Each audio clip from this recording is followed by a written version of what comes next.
Tens o melhor e o pior de mí, o meu termômetro, meu quilar.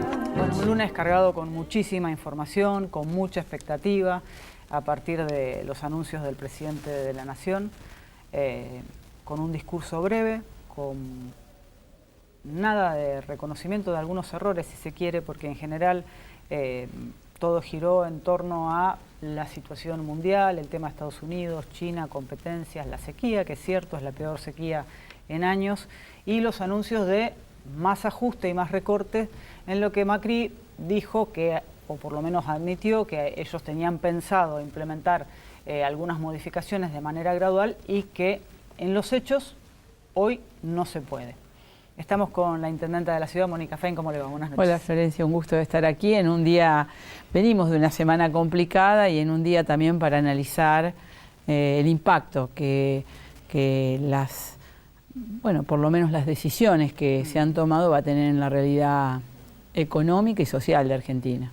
A ver, entre lo que dijo el presidente y Duhovne, ¿cuál es la consecuencia inmediata para lo que sean municipios o provincias en cuanto a lo que hace al ajuste o al recorte que se viene?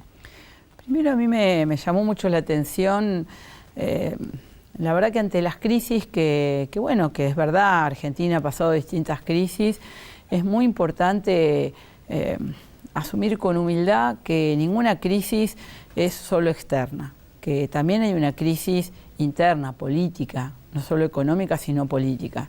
Y no he visto al presidente asumir con humildad que por supuesto algunas decisiones que tomaron pueden, por lo menos dejar la posibilidad, pueden no haber sido las acertadas.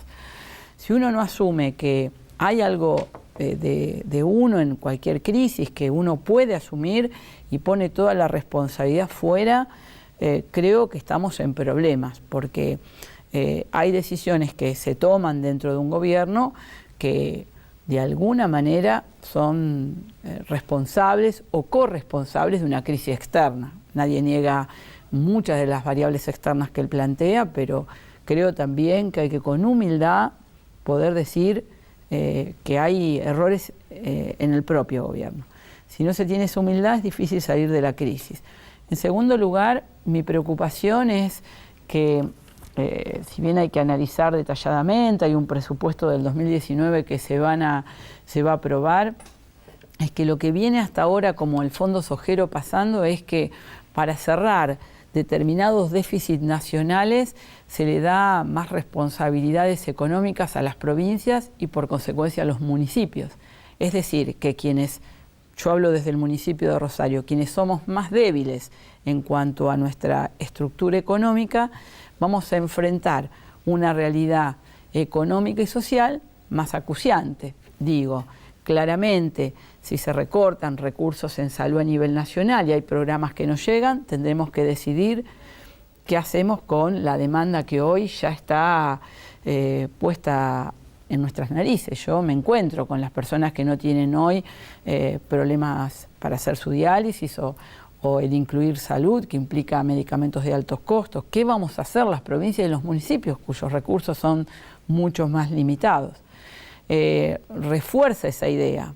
Llevo hacia la provincia y a los municipios temas que son o que eran hasta ahora nacionales, por lo que, entre otros anuncios, los recursos que la Nación colocaba en el transporte público, porque yo aclaro, hay una parte que todos los argentinos cuando cargamos combustible aportamos a un fondo nacional que después se redistribuye, lo que acaban de decir y que no tengo claro, pero aparentemente no está unido al fondo, sino que deja a las provincias con la responsabilidad de ese subsidio, es decir, se saca la responsabilidad del subsidio al transporte y se lo deriva a las provincias.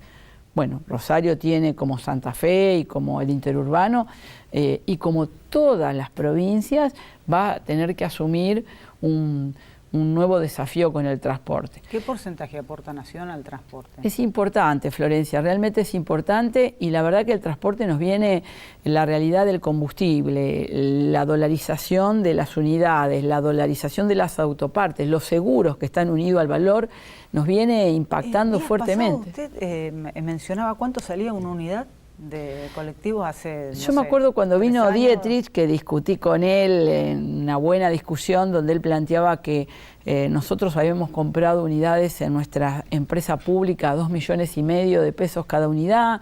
Él decía que podrían haberse comprado a 2 millones. Yo todavía le dije, bueno, ministro, compre usted a 2 millones y nosotros se los compramos.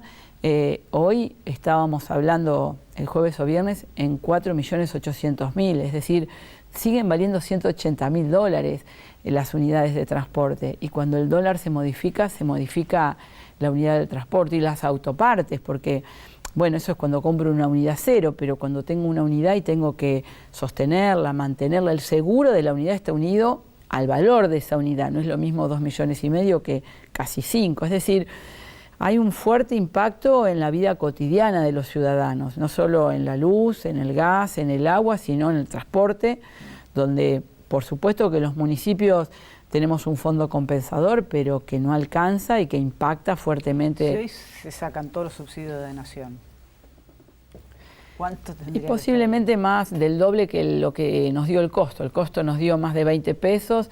Si sacáramos todos los subsidios estaríamos más cerca de 40 que de 20. Realmente es complejo porque hay muchos ciudadanos que toman 4 colectivos para ir a trabajar y volver.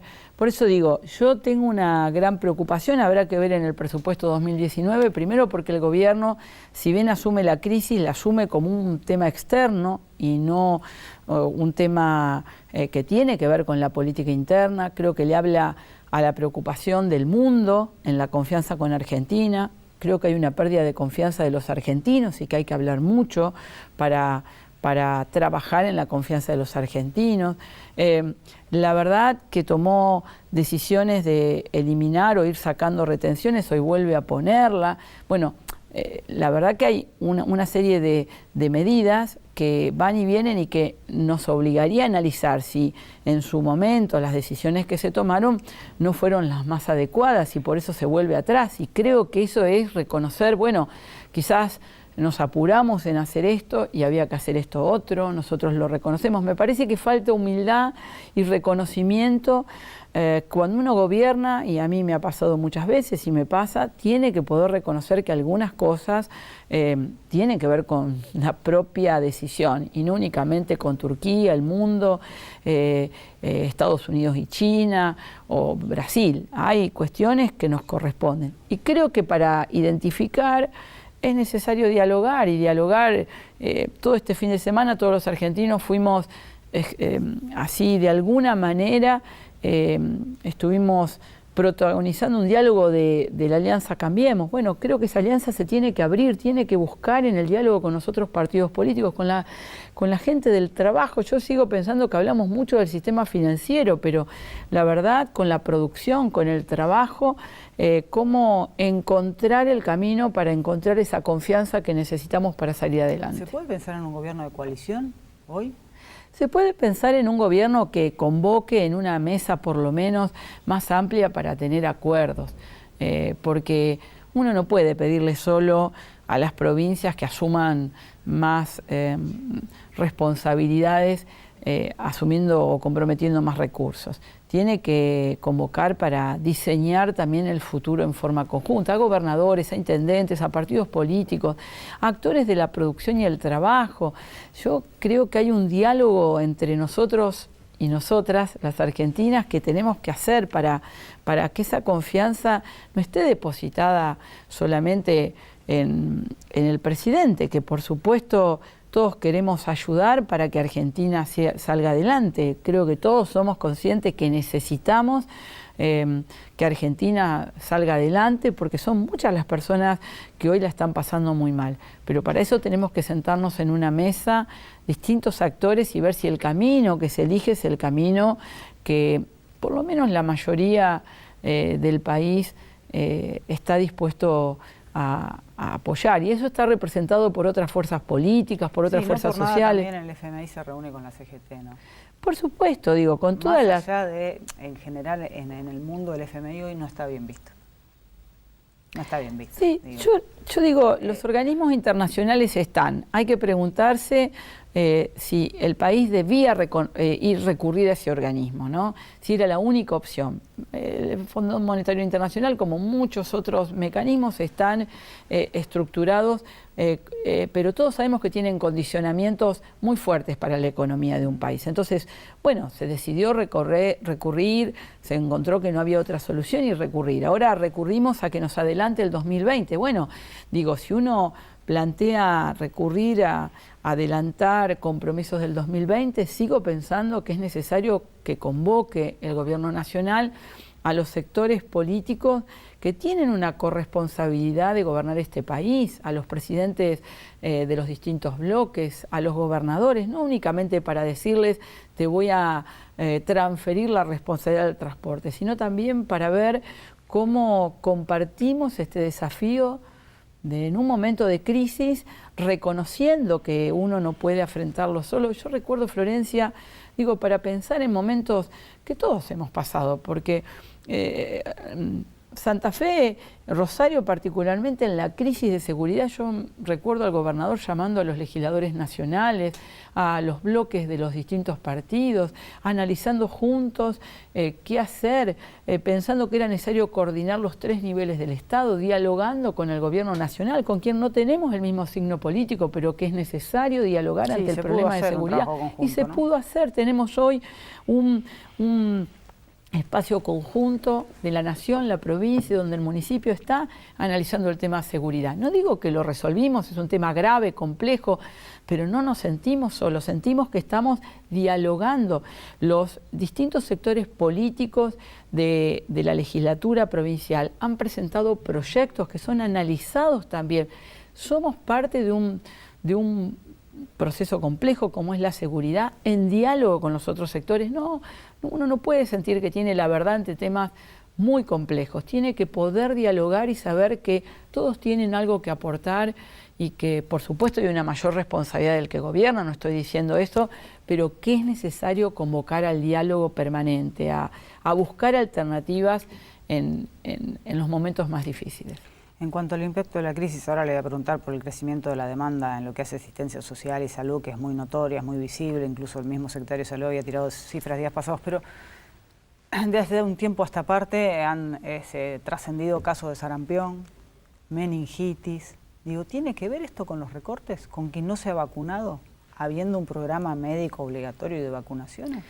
Yo creo, Florencia, que simplemente un país analice que el Ministerio de Salud puede no ser ministerio. Estamos ante un problema, porque, a ver, no tiene que ver que cuántos hospitales depende de ese ministerio, sino que las políticas más importantes de prevención y promoción de la salud, además de programas especiales, no puede dejarse librado a cada provincia, no puede dejarse librado a que en una provincia se vacune o en otras no, o que una provincia pueda comprar vacunas y otras no, a que una provincia tenga un plan de inmunización y otra, digo como ejemplo. No se puede dejar librado a la coordinación. Bueno, en esta provincia hay una deficitaria salud pública, entonces la gente tendrá su embarazo y su parto en condiciones muy precarias y aumentará la mortalidad materna y la mortalidad infantil, mientras que en otras provincias o en capital. Yo vengo de la ciudad de Buenos Aires la semana pasada, no parece haber crisis en la ciudad de Buenos Aires, uno ve en las obras del Bajo, en la avenida Ilia, entonces, a ver, mientras que uno escucha que hay hospitales, no en nuestra provincia, pero en muchas provincias que no tienen cuestiones básicas. Bueno, creo que todos tenemos que sentarnos en una mesa y definir qué es más importante, que una mujer embarazada, que un Ministerio de Salud tenga un presupuesto adecuado para también articular los sistemas de salud de todo el país para que una mujer embarazada pueda tener sus hijos en condiciones seguras, o obras que pueden esperar en la ciudad más rica del país. Esos debates creo que tenemos que darlo en una mesa, porque si no parece que el esfuerzo no es equitativo. Yo digo, Ministerio de Salud de la Nación tiene un rol imposible de delegar. Uno dice, bueno, pasa a secretaría, algunos... La verdad que no, la coordinación entre los distintos subsectores, el que tiene hoy prepaga o el que tiene una obra social, hay un rol que tiene el Ministerio de Salud para lograr una mayor equidad. Y digo, simplemente discutir que la salud, un derecho humano esencial, que en ningún país del mundo estaría discutido, puede no tener la jerarquía que tiene, habla de un problema de valores, de jerarquías dentro del gobierno. Y creo que está muy unido, y lo entiendo, el cumplimiento de las pautas que pone el Fondo Monetario Internacional. No, pero si revisamos la cuestión económica en salud, prevenir es más barato que curar. Digo, históricamente, si nos atenemos solo a los números, es mejor prevenir, evitar enfermedades, evitar tratamientos, a tener que pagarlos después. Obviamente. Pensar que nuestro país tiene la aparición de casos de sarampión, que definimos no vacunar a niños de 11 años contra la meningitis porque la cantidad de vacunas no era suficiente, habla de un problema grave de jerarquías y de déficit. Por eso digo, salud es uno de los temas. El otro día, hablando con una vecina, me decía, yo entiendo que tenemos que hacer un esfuerzo, pero en salud y educación no deberían ser. Yo opino lo mismo, Florencia. En salud y educación vemos las universidades en problemas y en conflicto. En muchas provincias, como la provincia de Buenos Aires, la educación pública en conflicto. Yo he estado con provincias que han tenido el 8 y el 7% de aumento en sus docentes. La verdad que estoy orgullosa de estar en una ciudad y una provincia que ha definido cláusula gatillo, es decir, que el docente, igual que otros, por supuesto, trabajadores del Estado, no pierda poder adquisitivo, porque jerarquizar la educación no es solamente, por supuesto, como lo está haciendo la ministra Balaguer, ser innovador, generar nuevos procesos, más inclusión, como el vuelvo a estudiar, el vuelvo virtual, sino también saber que el docente, la docente, juega un papel protagónico. Bueno, esas cuestiones en salud y en educación me preocupan muchísimo y creo que habla de las dificultades de este gobierno de poner jerarquía ahí donde yo lo escuchaba al presidente decir, bueno, creo que hay una idea fundacional, ¿no? Empezamos, la última crisis. Bueno, dependerá de cómo la resolvamos entre todos, dependerá de cómo nos podamos sentirnos parte de esta resolución y de cómo el gobierno abra sus puertas para que lo analicemos. Pero si queremos salir de la crisis, yo estoy segura que no es recortando salud y educación.